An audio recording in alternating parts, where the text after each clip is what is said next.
Brando, mga alagad kami ng batas at napapaligiran ka na namin. Kaya sumuko ka na! Alagad ka lamang ng batas, samantalang ang batas ay nasa aking kamay!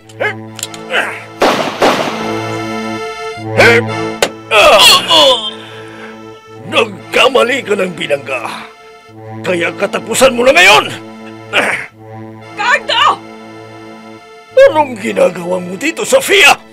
Ano man ang pinaplano mong gawin laban kay Nathan, parang awa mo na. Huwag mo nang ituloy. Anong ibig mong sabihin? Nalalaman mo ba yung sinasabi mo?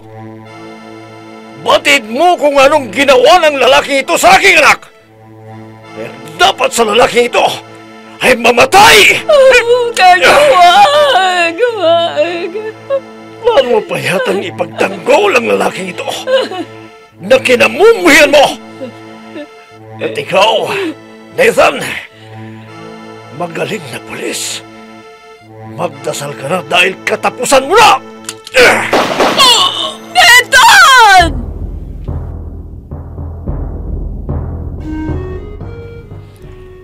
Batas sa aking kamay!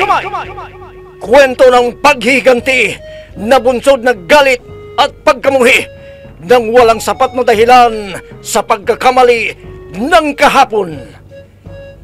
Batas sa aking kamay! Mula sa panulat ni Andrea Solar at sa direksyon ni Jun Cabato. Batas sa aking kamay! Inihahandog sa inyo ng F3 Recording Studio para sa pambansang radyo ng Pilipinas, Bombo Radio Philippines.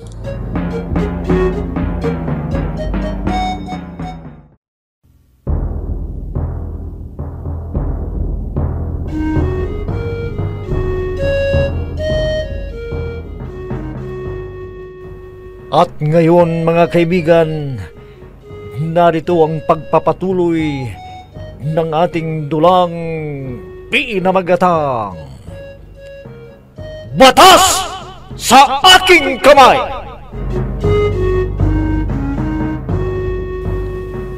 Oo, Papa.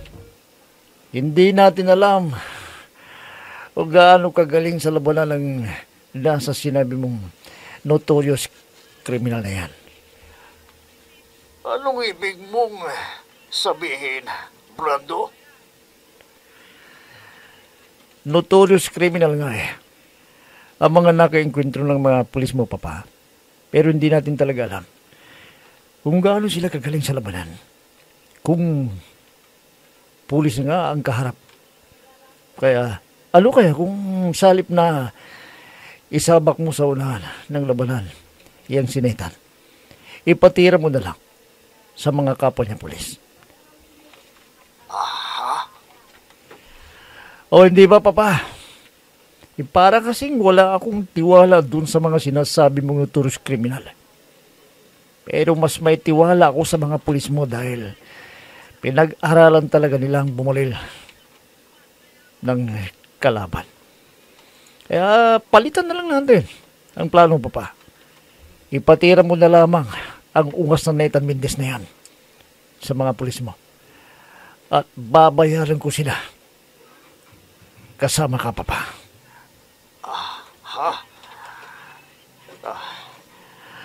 Papa, nandiyan ka, Papa. Brando. Nagdadalawang isip ka pa yata, Papa. Kon kasi anak hindi ganun kadali. Sige na, Papa. Ikaw naman ang hepe ng pulis eh.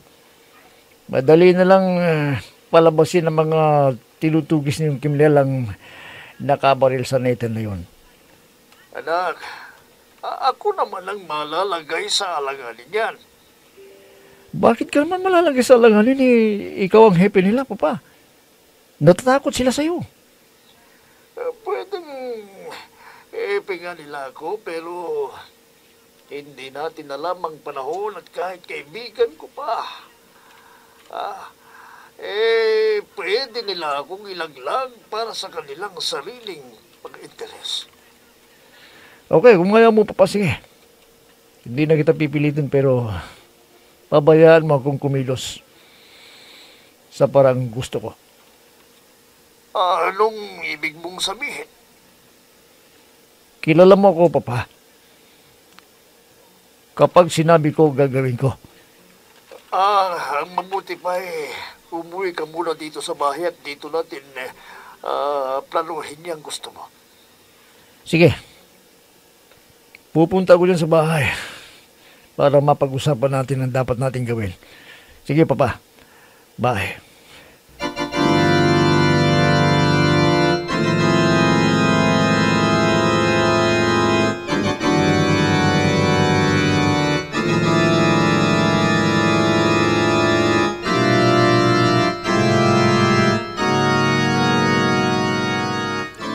Maliwanag na ba ang magiging trabaho mo kay Nathan, Mabel? Oho ma'am. Magsusuot ako lagi ng panglalaking kasuotan. Magsusombrero at magsusuot ng sunglass na kulay itim. Hindi ako lalapit kay Nathan. Lalayo ako kung halimbawang medyo makalata sa presensya ko. Tama. At halimbawang magkita kayo, harapin mo siya. Huwag kang umiwas para hindi siya makahalata. Pero huwag na huwag mong sasabihin sa kanya na lihim ang pagiging bodyguard mo sa kanya. Opo, ma'am. Agad kang tumawag ng reinforcement. Kung makikita mong hindi kakayanan ni Nathan ang mga kalaban niya. Opo. At i-update mo ko lagi sa mga nagyayari kay Nathan. At ang mga armas mo, huwag mong kalimutan.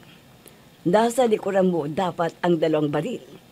At magdala ka naglagi ng backpack para sa iba pang kakailanganin mo sa pagkikipaglaban. Halimbawang, mapalaban ka. Opo. Sige po. Aalis na ako kung ganun. Alam mo na ba kung saan siya matatagpuan? Pupunta muna ako siguro sa presinto bilang babae para may magsabi mang may maghahanap kay Nathan, babae lamang ang alam niyang maghahanap sa kanya. Tama. At maraming salamat sa pagpayag mo, Mabel.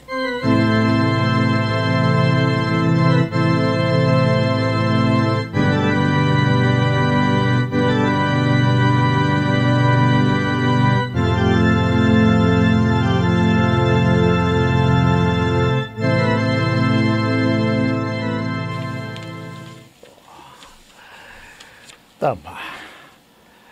Yun na nga ang aking gagawin para kahit papano'y maiwasan ni Nathan ang pinaplanong masama ni Brando laban sa kanya.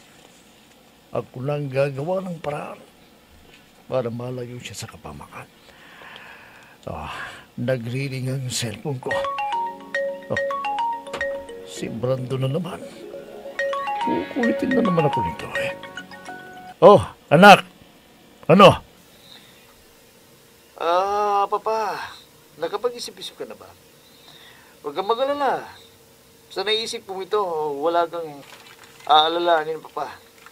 Dahil hindi matutuloy ang naunang nating plano. Anong ibig mong sabihin? Nagbago ng plano ko, Papa. At na pag-isip-isip ko, walang karawalan talaga ang Mendez na yun. Ha? Paano na ang plano ko para maprotektahan si Nathan Mendez? Paano?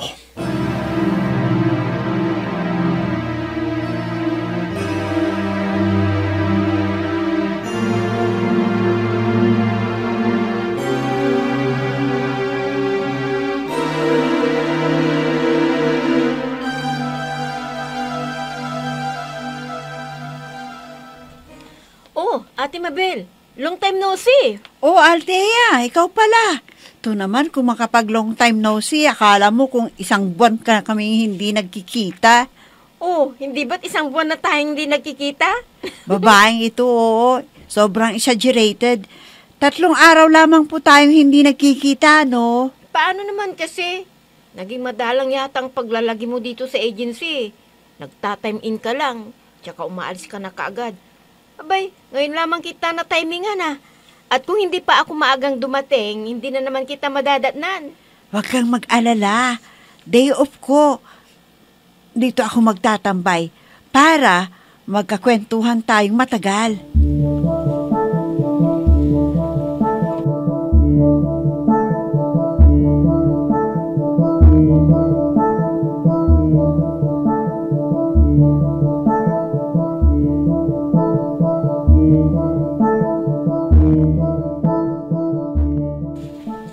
Kumusta ang naging pag-uusap ninyo ni Mabel? Pumayag siya sa lahat ng hiniling ko sa kanya. At naging kampante siya. Nakatulong ang pagsasabing mo sa kanya ng katotohanan para maging komportable ang pagkikitungo niya sa akin. Mabuti kung gano'n. Ngayong naririto na muli si Mabel, umaasa ako na magiging maayos na ang lahat. Ngayon ang unang araw ng pagtrabaho ni Mabel bilang secret bodyguard ni Nathan. Ano bang usapan ninyo ni Mabel? Kailangan bang araw-araw na lihim niyang lalapitan si Nathan? Hindi.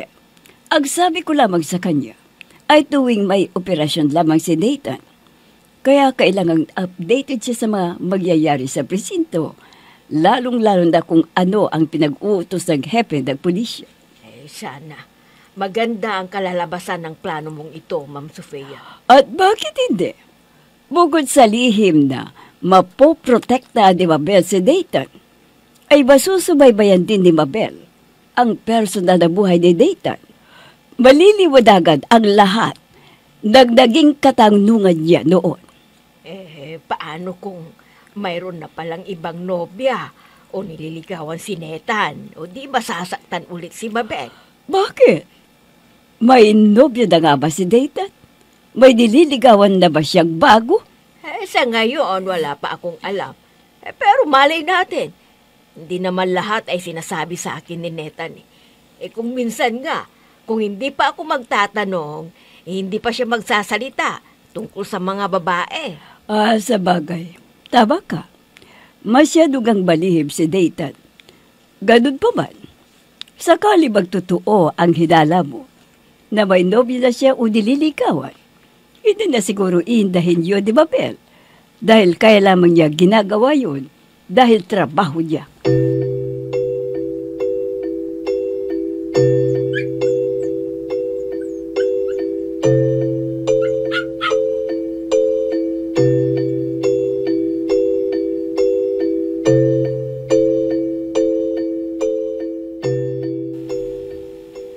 Wala man akong nalaman kay Althea tungkol sa kanyang kapatid. Hindi bale. Nagkaroon ako ng dahilan para laging tumambay doon nang walang manghihinalang minamanmanan po si Brando. Pero wala nga rin bang alam si Althea tungkol sa pinaggagawa ng kanyang Kuya Brando. At si Hepe, wala nga ba siya talagang alam tungkol sa pagkakasangkot ng kanyang anak na congressman? O baka kasabot din siya ng Brando na yon?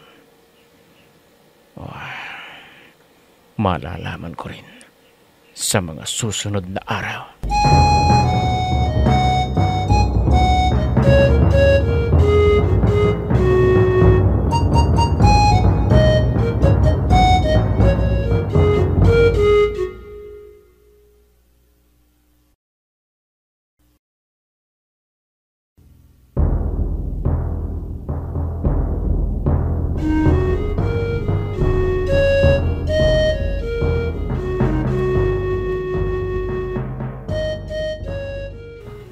Gayong pumayag si Mabel na maging lihim na bodyguard ni Nathan, ay hindi na ako masyadong mag-aalala pa. Mahal ni Mabel si Nathan, kaya kahit papano ay gagawin ni Mabel ang kanyang trabaho. Hindi lamang dahil trabaho niya, kundi bilang tunay na nagmamalasakit kay Nathan. Nagriring ang cellphone ko. Si Mabel pala. Sasaguntin ko na lang. Mabel! Ma'am, tatanungin ko lamang po kung alam ba ng security agency na hindi kayo ang nangangailangan ng serbisyo ko bilang bodyguard? Ay, dako. Mabuti at naitanong mo yan. Kabuti ko nang makalimutan sabihin sa iyo. Hindi alam ng agency mo ang tungkol kay Nathan. Ang sinabi ko sa security agency ay ako ang nangangailangan na bodyguard dahil nga sa klase ng posisyon ko sa gobyerno. Ganun po ba, ma'am? Oo. At mabuti at sa akin mo na itanong yan. At hindi sa agency mo mismo. Tulad ng kahilingan ko sa iyo. Gusto kong manatiling lihim ang tungkol sa pagka-bodyguard mo kay Nathan. Tayo lamang ni Yaya Sean ang nakakaalam. Maging ang agency mo ay ayokong malaman nila ang tungkol kay Nathan. Sada, naintindihan mo. Ina ako at gusto ko lamang maprotektahan ang anak ko dahil sa klase ng kanyang trabaho. Opo, ma'am. Naiintindihan ko po. Huwag kayong mag-alala. 3 lamang tayo ni Inang Sean ang nakakaalam tungkol sa trabaho kay Nathan. At meron pa sana akong isa pagkahilingan sa iyo, Mabel. Ano po yun, ma'am? Bukod kay Sean, ay ikaw pa lamang ang nakakaalam tungkol sa relasyon namin ni Nathan. Huwag na sanang makalabas pa ito sa iba. Opo, ma'am. Makakaasa po kayo.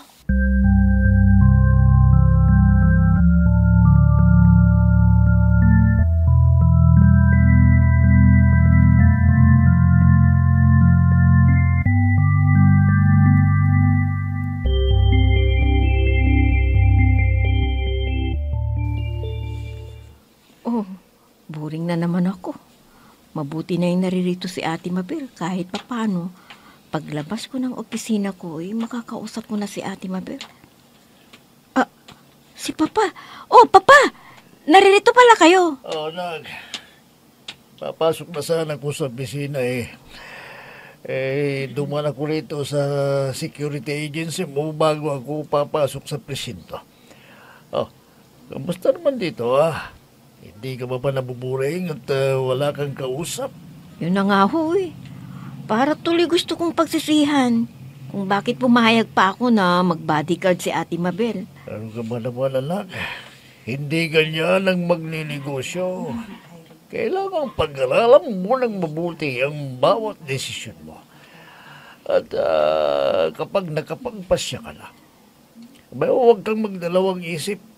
At pinapaalala ko sa iyo na ang pagninegosyo hindi nakasalalay sa emosyon mo kundi kung saan ka kikita ng walang inaagrabyadong tao. Hindi lamang dapat ikaw ang makikinabang kundi maging ang mga kliyente mo at mga tauhan mo. Baka kasi napipilitan si Ate Mabel na mag-bodyguard kasi kinausap natin siya. Kinausap nga natin siya pero hindi natin siya pinilit. Ang sa atin lang dahil nga dito siya nagtratrabaho. Kaya siya yung binigyan natin ng priority at pagkakataon na kumita. Kung ayaw niya, hindi na rin siya pipilitin. At nakita mo naman, nagustuhan ni Mabel dahil nga mayroon siyang extra income. Namimiss ko lang talaga si Ate Mabel, Papa. Isa pa, wala akong kakwentuhan dito. Anak, kaya ko nga ipinahawag sa iyo ang security agency ito para matuto ka. At hindi lamang emotion mo ang pairalin mo, kundi maging ang isipan at buhay mo. Be mature, anak. Dahil hindi lahat ng panahon ay naririto ako sa tabi mo. Darating ang araw na mawawala ako sa mundong ito at gusto ko na kapag nilisan ko ang mundong ito makikita kong nasa mabuti kang kalagayan. Ikaw at ang kuya mo, naintindihan mo ba? Opo, Papa. Kasi nga pala, tungkol pa rin sa trabaho ni Mabel, kailangan araw-araw siyang mag-time in dito sa security agency. Iba pa pag timing niya rito. Iba pa rin ang pagtatime niya sa kliyenteng pinaglilingkuran niya. Kailangan may record ka sa lahat ng aktibidades, di ba, Bel? Maliwanag ba? Opo, Papa. At isa pa, hindi naman araw-araw sasama ka sa kanya. Good morning po, Hepe. Good morning din sa iyo, Iha. Kumusta na ang isa pang trabaho mo, Mabel? Okay lamang po, Hepe. Ngayon nga po ako magsisimula eh. Pumunta lamang po ako dito para mag-time in. Mabuti. Magbutihin mo ang trabaho mo para sa mga susunod at magiging trabaho mo pa. Dahil kung maganda ang kalalabasan ng negosyo mo, baka ako mismo ang mag-promote sa'yo sa security agency na ito. Salamat po kung ganon. Sandali. May tumatawag sa akin. Anak. Hayaan mo muna kung makapag-isip. Hindi madali ang gusto mong mangyari. Pulis si Nathan. At hindi ko alam kung may kapwa siya pulis.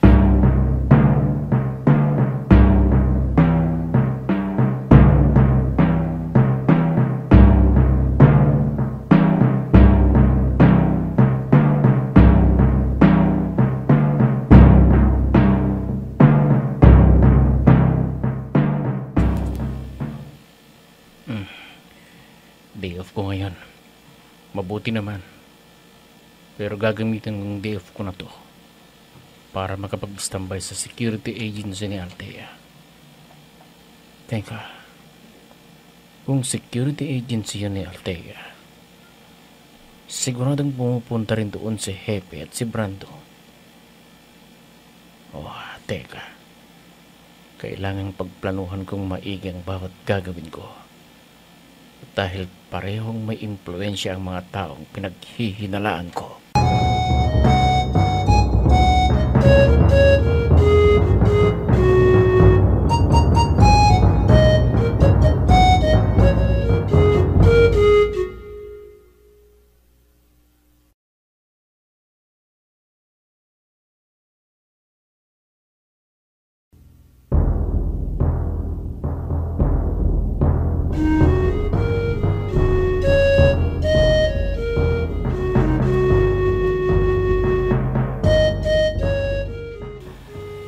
Paano kaya mapipigilan ni Carlo ang kanyang anak sa pagpatay kay Nathan? Mga kaibigan, huwag ninyong kaligtaang subaybayan ang pagpapatuloy at nalalapit na pagtatapos ng ating dulang pinamagatang Batas sa Aking Kamay! Mga nagbibigay buhay, sina Amid Diaz, Mayra Abrihal Narnola, Eva Alcoreza, June Cabato, Robert D. Guzman, Oscar Ora. Mula sa panulat ni Andrea Solar at sa direksyon ni June Cabato. Technical supervision at sa musika ni Oscar Ora. Batas sa Aking Kamay! Inihahandog sa inyo ng F3 Recording Studio para sa pambansang radyo ng Pilipinas, Bombo Radio Philippines.